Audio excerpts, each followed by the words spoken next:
Iran ও যুক্তরাষ্ট্রের মধ্যে প্রথম যুদ্ধবিরতির সফল করতে ভূমিকা রেখেছিল পাকিস্তান।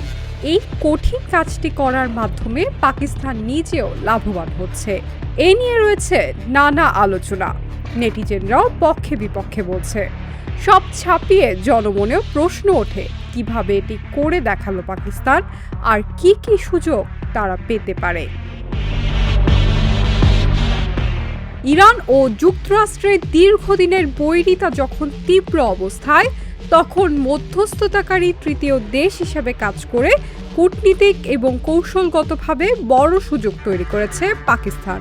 এই প্রেক্ষাপটে পাকিস্তান কিভাবে লাভবান হচ্ছে সেটি কয়েকটি প্রেক্ষাপটে বোঝা যায়। প্রথমত, কূটনীতিক গুরুত্ব বৃদ্ধি।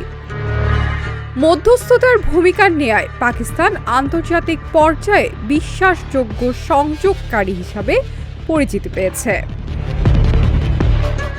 দ্বিতীয়ত, যুক্তরাষ্ট্রের সঙ্গে সম্পর্ক উন্নতি। পাকিস্তান যদি উত্তেজনা কমাতে সহযোগিতা করে, তাহলে যুক্তরাষ্ট্র তার প্রতি নরম মনোভাব নিতে পারে। যেহেতু যুক্তরাষ্ট্র অত্যন্ত শক্তিশালী, পাকিস্তানের খনিজ সম্পদকে কাজে লাগানোর অনেক সুযোগ তারা তৈরি করতে পারে। একই সঙ্গে সামরিক সহায়তা এবং আন্তর্জাতিক সহযোগিতাও বাড়াতে পারে। আন্তর্জাতিক সংস্থা যেমন IMF থেকে সুবিধা পাওয়া সহজ হতে পারে।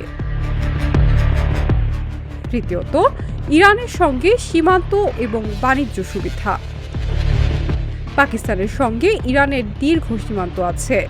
সম্পর্ক ভালো থাকলে জ্বালানি অর্থাৎ গ্যাস, তেল আমদানির সুযোগ বাড়বে এবং সীমান্ত নিরাপত্তাও বাড়বে। চতুর্থত, আঞ্চলিক প্রভাব বৃদ্ধি। মধ্যস্থতার মাধ্যমে পাকিস্তান নিজেকে দক্ষিণ এশিয়া এবং মধ্যপ্রাচ্যের গুরুত্বপূর্ণ শক্তি হিসাবে তুলে ধরতে পারবে। এতে সৌদি আরব এবং চীনের মতো দেশের সঙ্গেও ভারসাম্যপূর্ণ সম্পর্ক বজায় রাখা সহজ হবে।